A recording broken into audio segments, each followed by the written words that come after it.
আগামীকাল অত্যন্ত গুরুত্বপূর্ণ নিতাই চাঁদের কৃপা লাভে এক মহিমাপূর্ণ উৎসব। মহিমা যদি কোনো বিষয় সম্বন্ধে না জানি রুচি আসবে না।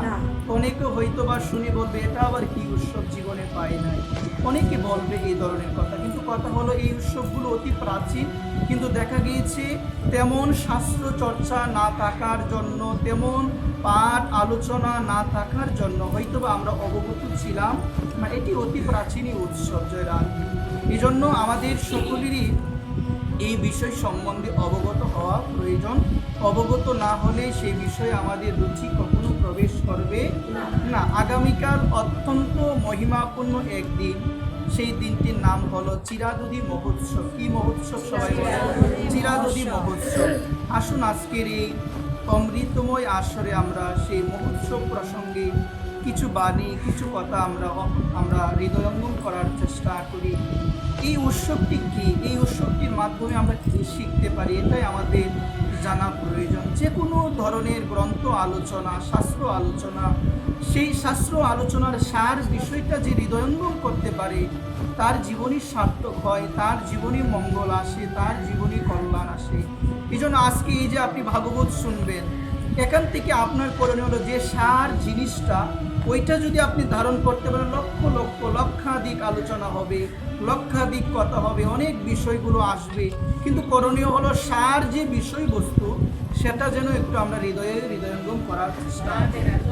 এই যে পানিহাটিতে চিরাদুধি মহোৎসব হয়েছে, আসুন আমরা একটু এই প্রসঙ্গে শ্রবণ করি। এই প্রসঙ্গটি শ্রবণ করতে গেলে পূর্বে আমাদের জানতে হবে স্বরগোসাইয়ের মধ্যে অন্যতম একজন রয়েছেন, যার নাম হলো রঘুনাথ দাস গোস্বামী। এই বিষয়টা জানা প্রয়োজন। জমিদারের সন্তান ছিলেন রঘুনাথ। এত টাকা পয়সা, এত অট্টালিকা, এত ঐশ্বর্যের মালিক হওয়া সত্ত্বেও এই সমস্ত কিছুর মধ্যে, জাগতিক ধন ঐশ্বর্যের মধ্যে রঘুনাথের মন সেখানে ছিল না। রঘুনাথের মনের মধ্যে বৈরাগ্য এসেছিল। মা, এই জাগতিক ঐশ্বর্য, ঘর বাড়ি, সম্পদ আদি কোনো কিছুর মধ্যেই তার মন নাই। বারংবার তিনি চলে যেতেন মহাপ্রভুর কাছে, সব কিছু ত্যাগ করে। তার বাবা অনেক চেষ্টা করেছিল তাকে রাখার জন্য, এবং শাস্ত্রে এমনও কথা আছে 11 জন রেখেছিল তাকে শুধুমাত্র দেখি রাখার জন্য, সে যেন কোনো জায়গায় না যেতে পারে।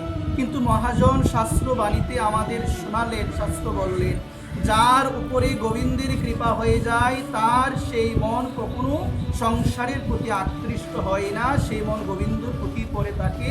সে যত বড়ই ঐশ্বর্য তার সামনে এসে উপস্থাপন করো না কেন। মা, যখন মন গোবিন্দ চরণে সম্পূর্ণরূপে শরণাগত হয়ে যাবে, তখন জাগতিক ভোগ লালসার প্রতি তোমার মন আর পড়ে থাকবে না।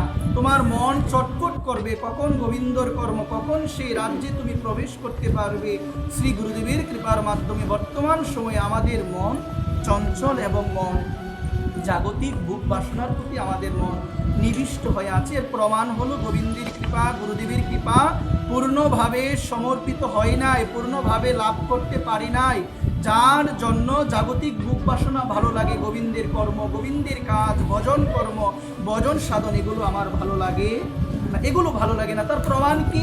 তার প্রমাণ হলো মনটা বহির্মুখী হয়ে আছে, মনটাকে অন্তর্মুখী করতে পারি না। ভজন মানে কি? এই ভজন মানে হলো ইন্দ্রিয়গুলোকে অন্তর্মুখী করা, যে চোখ দিয়ে গোবিন্দকে দেখা, কর্ণ দিয়ে কৃষ্ণের কথা শ্রবণ করা, নাক দিয়ে ভগবান শ্রীকৃষ্ণের শ্রী চরণে অর্পিত ফুলের ঘ্রাণ গ্রহণ করা, হস্ত দ্বারা গোবিন্দ সেবা, ভক্ত সেবা করা, এবং পদ দ্বারা গোবিন্দের মন্দিরে, বিভিন্ন তীর্থ, বিভিন্ন জায়গার মধ্যে, বিভিন্ন ভগবত মন্দিরে, দেব মন্দিরে যেন আমরা সেই পদ দিয়ে যাই। এটাই হলো আমাদের ইন্দ্রিয় কর্ম, এটাই হলো আমাদের মনের ধর্ম, যেন গোবিন্দ চরণে অর্পণ করি। কিন্তু বর্তমান সময়ে আমাদের মন হলো বহির্মুখী, মানে জাগতিক কথা, জাগতিক আলোচনা, জাগতিক ঐশ্বর্য, বিভিন্ন পোশাক আদিতে সজ্জিত থাকা, সুন্দরভাবে নিজেকে সাজিয়ে রাখা, দেহটাকে কীভাবে সুন্দর রাখা যায়, ওই রকম দৃষ্টি, এটা হলো মন বহির্মুখী। এই জন্য মন যদি অন্তর্মুখী হতো, আমার জীবনের লক্ষ্য থাকতো আমি হৃদয়কে কীভাবে পরিশুদ্ধ করব। এই জন্য যাদের মন অন্তর্মুখী হয়েছে তারাই ভজন, তারাই সেবা আদি, তারাই ভগবত মন্দিরে যাওয়া, এগুলো তাদেরই ভালো লাগবে। আর যাদের ভালো লাগে না, বুঝবেন গোবিন্দের কৃপা, রাধারানীর কৃপা, ভক্ত কৃপা, ভক্ত মহাত্মাদের চরণ ধুলাতে এখনো সেই ব্যক্তি অভিষিক্ত হতে পারে নাই। এই জন্য তার এই সমস্ত কর্ম ভালো লাগে না, গীতা পাঠ ভালো লাগে না, সেবা কর্ম ভালো লাগে না, তিলক পরিধান আদি বিভিন্ন কিছু, এগুলোতে শুধু অনীহা, এগুলোতে শুধু অনীহা। এটির প্রমাণ হলো কৃপা হয় নাই। কার কৃপা হয় নাই গো মা? গুরুদেবের কৃপা হয় নাই, ভক্ত কৃপা হয় নাই, সন্ত সাধুর কৃপা হয় নাই। এই জন্য সুধীবৃন্দ, আপনাদের আতুল চরণে নিবেদন করে বলবো, আমরাও যেন এই ভাগবত পাঠ শ্রবণ করে আমরা যেন ক্রমাগতভাবে ক্রমান্বয়ে যেন এই মনকে যেন আমরা অন্তর্মুখী করতে পারি, শ্রী গুরুর চরণে যেন সম্পূর্ণরূপে আস্তে আস্তে সমর্পণ যেন মনটাকে আমরা করতে পারি। যথার্থ সদ্গুরুদেব তার চরণে মন আমার দেওয়া প্রয়োজন। সুধীবৃন্দ, রঘুনাথকে এত চেষ্টা করলেন বাবা, কিন্তু আটকে রাখতে পারে না, বারংবার চলে যায়, বাবা আবার ফিরিয়ে নিয়ে আসে। আর এদিকে বারংবার মহাপ্রভুর কাছে রঘুনাথ চলে যায় এবং বারংবার মহাপ্রভু তাকে ফিরিয়ে দেন। এভাবে অনেক দিন হলো, অনেকবার সে গেল। একদিন মহাপ্রভু তাকে দেখি বলল, এইরকম মর্কট বৈরাগ্য দেখিয়ে কোনো লাভ হবে না। যদিও রঘুনাথের বৈরাগ্যটা মর্কট বৈরাগ্য ছিল না। মহাপ্রভু খুব সুন্দরভাবে আমাদের জানালেন আমাদের জীবনে কোন বৈরাগ্য প্রয়োজন। মা দেখবেন শ্মশানে গেলে একটা বৈরাগ্য আসে আমাদের, এটাকে বলে শ্মশান বৈরাগ্য। অনেক সময় শ্মশানে গিয়ে আমরা দেখি একটা মানুষকে খুব সুন্দরভাবে মা অন্ত্যেষ্টি ক্রিয়ার মধ্যে তার দেহটাকে কিভাবে পুড়িয়ে দিচ্ছে। অনেক সময় আমরা ভাবি যে মানুষটাকে আজকে শ্মশানের মধ্যে দাহ করা হচ্ছে, ওই মানুষটা তো কত বুক বিলাসী জীবন তার ছিল, দেহটাকে কি যত্ন করত, এই দেহটাকে, এই শরীরকে কি যত্ন করত, আজকে তার এই দেহটাকে কি সুন্দরভাবে আগুনে একদম নিমিষে শেষ করে দিচ্ছে। ওই রকম দেখার পরে আমাদেরও মনে একটা বৈরাগ্য আসে যে আমার দেহটাও তো একদিন ওই রকমভাবে বিনাশ হবে। আজকে যে দেহটা নিয়ে এত আমার চর্চা, দেহটাকে সুন্দর রাখার জন্য, যে দেহটাকে ভালো রাখার জন্য এত ডাক্তার আদি বিভিন্ন কিছু দেখাচ্ছি, কিন্তু এই দেহটার অন্তিম পরিণত হলো একদিন বিনাশ হবে। কি হবে গো মা? তুমি যতই চেষ্টা করো, যতই লক্ষ কোটি টাকার মালিক হও, যত কিছুই দেহের মধ্যে প্রয়োগ করো না কেন, তুমি তোমার যৌবনকে চিরদিন তুমি ধরে রাখতে পারবে? সম্ভব তো? সম্ভব না। এটি আমাদের হবেই হবে, আমাদের এটি হবেই হবে। এই জন্য দেখুন, শ্মশানে গেলে আমাদের মধ্যে এহেন বৈরাগ্য আসে যে আমারও একদিন বিনাশ হবে। কিন্তু যখন শ্মশান থেকে স্নান করে বাড়িতে আসি, ছেলে মেয়ের সঙ্গে কথা হয়, সেই বৈরাগ্য তাকে তো আর আমার, তাকে তো আমার। তো মহাপ্রভু বলেন ওই শ্মশান বৈরাগ্য দেখিয়ে লাভ হবে না। কিন্তু আফসোসের বিষয় হলো কিছু ব্যক্তি আমাদের শাস্ত্রীয় সম্বন্ধে কোনো জ্ঞান নেই। আমরা বলি শ্মশানে প্রচুর গেলে, 108 বার গেলে নাকি অনেক পুণ্য। কোটিবার শ্মশানে গিয়েও যদি হৃদয়ের পরিবর্তন না হয়, অহংকারী তাকে ভজন সাধন না করি এবং গোবিন্দ চরণে আত্মসমর্পণ নাই করি, কোটিবার শ্মশানে গেলে লাভ হবে তো? সেখানে গিয়ে অপকর্ম করলাম, যেগুলো নিষিদ্ধ দিল সেগুলি করলাম, ভালোভাবে জানলাম না, বুঝলাম না। আমি অবাক হয়ে যাই, কিছু মানুষ শ্মশানে গিয়ে বিভিন্ন ধরনের মস্করা আদি বিভিন্ন ধরনের কুকুত শ্মশানে বলে। আপনারা তো যান না, দেখবেন না। আমি মা 10টার মতো গিয়েছি, সেখানে গিয়ে দেখলাম মা বৈরাগ্য দূরের কথা, কোনো বৈরাগ্য নেই মা। যদিও বলতে শ্মশানে গেলে বৈরাগ্য আসে, কোনো বৈরাগ্য নেই। বিভিন্ন ধরনের মস্করা, বিভিন্ন ধরনের আজেবাজে প্রসঙ্গ, বিভিন্ন ধরনের কথাবার্তা সেখানে হয়, বিভিন্ন ধরনের খাবারের মতো থাকে। আমার সেই জ্ঞানই নেই যে একদিন আমি আসবো। আর আমি বলি এখানে গেলেই হবে, এখানে 108 বার গেলে নাকি অনেক পুণ্য। ভ্রান্ত কথা, বৃথা কথা। একবার গেলেই পরিবর্তন হবে, 100 বার গেলেও সেই পরিবর্তন হবে না। এটাই তো এখন বর্তমান সময়, একবার পাঠে গেলেই পরিবর্তন হয়ে যায়। কিছু মানুষ আছে অল্প বয়সেই সমস্ত কিছু ত্যাগ করে এই পথে চলে আসে। কেন? সুকৃতি ছিল, তার সুকৃতি ছিল এবং ভাগবত কথা হৃদয়ে প্রবেশ করেছে, ভাগবত বাণীকে হৃদয়ে ধারণ করেছে। তার মনে হলো যে পথে আছে এটা অনুচিত, এই জন্য সেটা পরিত্যাগ করে সে ভজন করবে, নিজেকে মনোনিবেশ করলো। এটি কিসের জন্য হয় গো মা? এটি ভাগবত বাণীকে সে হৃদয়ে হৃদয়ঙ্গম করেছে, ওই জন্যই হয়। এই জন্য দেখা গেল কি অল্প বয়সেও পরিবর্তন হয়ে যায়, আবার বৃদ্ধ হয়ে গেল বুক বাসনা একদম ভর্তি থাকে আমাদের হৃদয়ে। এই জন্য আপনি যত কিছুই করেন না কেন, হৃদয়ের পরিবর্তনটা প্রয়োজন। একজন মানুষের সঙ্গে কিভাবে ব্যবহার করবেন, একজন মানুষের সঙ্গে কিভাবে আচরণ করবেন, ধর্মকর্ম করলেন এবং মানুষকে কষ্ট দিলেন, আঘাত দিলেন বাণীর মাধ্যমে, কথার মাধ্যমে, ওই ধর্ম করে কোনো লাভ হবে না। এই জন্য ভাগবতের সার কথা হৃদয়ঙ্গম করা আমাদের প্রয়োজন। তাহলে রঘুনাথকে এত চেষ্টা করলেন, রঘুনাথকে আটকাতে তারা পারল না। মহাপ্রভু বললেন মর্কট বৈরাগ্য, যদিও মর্কট বৈরাগ্য ছিল না, বারংবার ফিরিয়ে দেয়। মহাপ্রভু তাকে ফিরিয়ে দিল। রঘুনাথ মনে মনে ভাবলেন তিনি তো কলিযুগ পাবন অবতার, কলিযুগের অধপতিত জীবদের কৃপা করার জন্য প্রেম সিন্ধু নিয়ে তিনি নবদ্বীপ মাঝে শচীগর্ভ সিন্ধু হতে জগন্নাথ নন্দন রূপে তিনি জগতে প্রকটিত হয়েছেন আমার মতো অধপতিত জীবদের কৃপা করার জন্য, আমার মতো অধপতিত জীবদের সংসার সাগর থেকে উদ্ধার করার জন্য তিনি অবতীর্ণ হয়েছেন। আজকে মহাপ্রভু বারংবার কেন ফিরিয়ে দেয়? তো এক প্রসঙ্গে এক মহাত্মার সঙ্গে কথা বলতে গিয়ে তিনি বুঝলেন তাকে ফিরিয়ে দেওয়ার একমাত্র কারণ হলো তিনি একজনের কৃপা লাভ না করে সরাসরিভাবে তিনি মহাপ্রভুর চরণে চলে গিয়েছেন। তিনি কে গো মা? আসুন আমরা এই জায়গাটা একটু ধ্যান দিয়ে শুনি। শাস্ত্র বললেন বৃন্দাবনে যাও, যে কোনো জায়গায় যাও না কেন মা, একটু বাড়ি শুনে যাবেন, নবদ্বীপের কৃপা যদি না হয় বৃন্দাবন গেলে কোনো লাভ হবে না।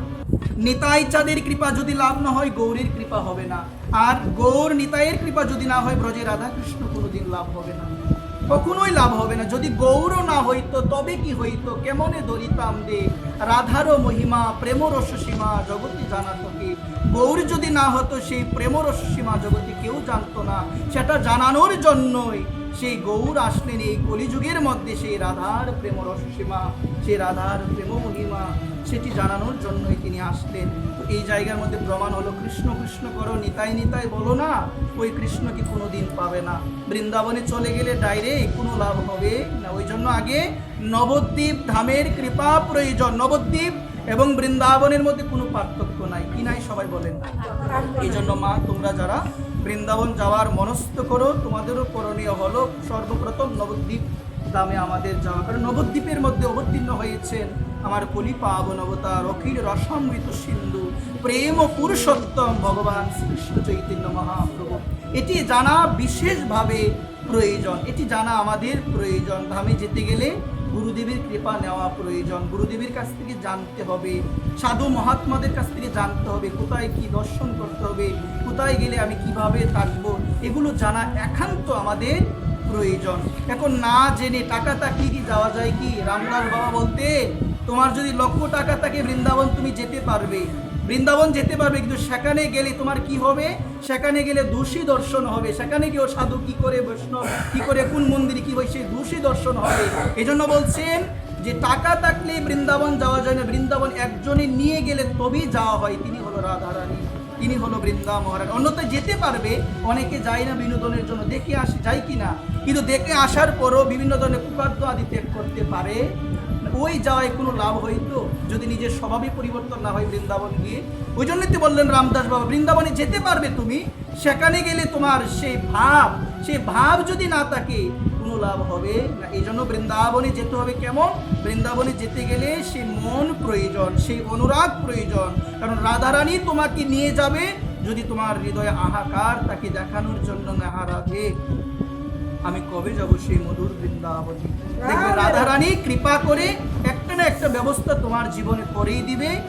তুমি এক পা এগিয়ে দেখো, রাধারানী তোমার জন্য 12 পা রাধারানী প্রস্তুত করে রাখবে, 12 পা রাধারানী প্রস্তুত করে রাখবে।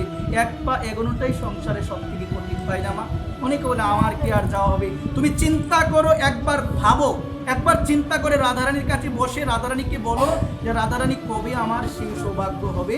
দেখবে রাধারানী কৃপা করে তোমার যদি আরতি, তোমার যদি সরলতা ভাবে তোমার আরতিটা ঠিক থাকে, রাধারানী তোমার জন্য ধার খুলে দিবে, সেই ধার দিয়ে তুমি বৃন্দাবনে প্রবেশ করবে। আমরা তো এখন বলি আমার এই সমস্যা, সংসারে সমস্যা থাকবে, এটা বাড়তেও পারে, এখন যেমন আছে এর থেকে বাড়তেও পারে, কমবে যে তার তো কোনো গ্যারান্টি নাই, কিন্তু বাড়বে এটার গ্যারান্টি থাকে না। এই জন্য সংসারে থেকে বুদ্ধিমান সেই সংসার থেকে বুদ্ধিমান সেই যে শরীরে শক্তি থাকতে ভজন কর্মে সাধন কর্মে প্রবেশ করে, সেই হলো সব থেকে বুদ্ধিমান। আজকে রঘুনাথ এত গেলেন মহাপ্রভুর কাছে, তিনি কলি পাবন অবতার, তাকে ফিরিয়ে দিলেন। তিনি ভাবলেন আমার একটা জায়গায় ভুল হয়ে গিয়েছে। তিনি জানতে পারলেন তখন আমার নিতাই চাঁদ, আমার পরম দয়াল শ্রী নিতাই চাঁদ, তিনি তখন অবস্থান করছেন পানিহাটিতে। কোথায় অবস্থান করছিলেন? পানিহাটিতে, গঙ্গার নিকটে একটা বটবৃক্ষের নিচে বসে ভক্তদের সঙ্গে বিভিন্ন ধরনের প্রেমপূর্ণ কথাবার্তা আলোচনা করছেন। তিনি সংবাদ পাওয়ার পরে সে জায়গায় গেলেন, দূরে দাঁড়িয়ে রইলেন। আমার নিতাই তো অন্তর্যামী, সব জানেন, সব কিছু বুঝেন। নিতাই দেখলেন আজকে দূরে রঘুনাথ দাঁড়িয়ে আছে। রঘুনাথকে দেখে বললেন, চোরা এসেছিস আমার কাছে। কি বললেন? সবাই বলেন, চোরা এসেছিস আমার কাছে, আজকে তোকে আমি দণ্ড দিব। আজকে তোকে আমি কি দিব? আজকে তোকে আমি দণ্ড দিব। চোরা কেন বললেন মা?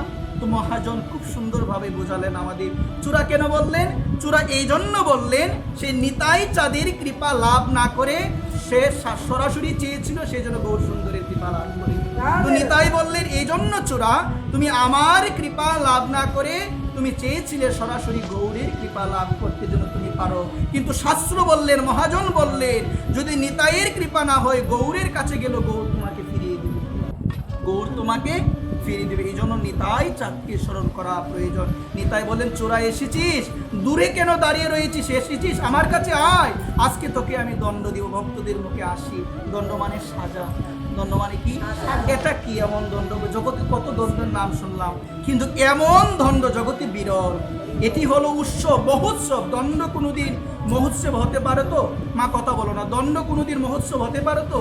আজকে এই দণ্ডটা হয়ে গেল মহোৎসব। কি হয়ে গেল? সবাই বলে মহোৎসব হয়ে গেল, যেটার নাম হলো চিরাদদি মহোৎসব। নিতাই বললেন রঘুনাথকে, রঘুনাথ, যত ভক্তবৃন্দ আজকে পানিহাটির মধ্যে অবস্থান করছে, সবাইকে তোমাকে সেই চিরাদদি সেবা করাতে, চিরাদদি সেবা করাতে হবে। এটা হলো মহোৎসব।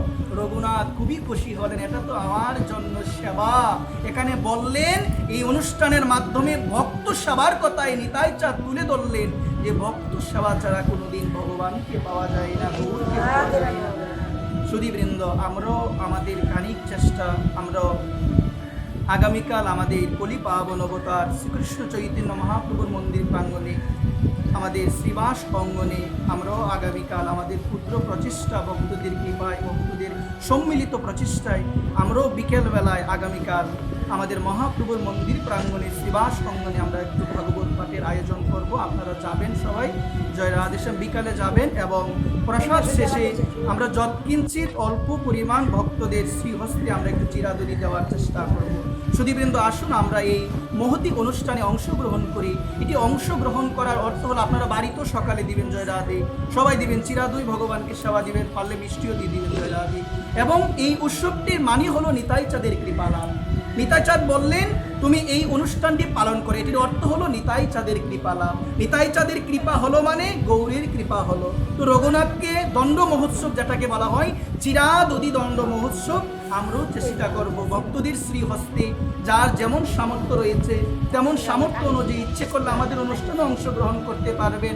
এবং আপনারা সবাই চেষ্টা করবেন আমরা যেন সবাই মিলে সেই অনুষ্ঠানে অংশগ্রহণ করে নিতাই চাঁদকে স্মরণ করে খুব সুন্দরভাবে আগামীকাল দিনটি যেন পালন করতে পারি। এবং নিতাই চাঁদের চরণে এই প্রার্থনা, এই নিবেদন আমাদের উপরেও যেন, আমার মতো অধপতিত জীবের উপরেও যেন আমার পরম দয়াল, পরম করুণাময় শ্রী নিতাই চাঁদের কৃপা বর্ষিত হয়। এই প্রার্থনা আমাদের সবার থাকবে এবং সবাই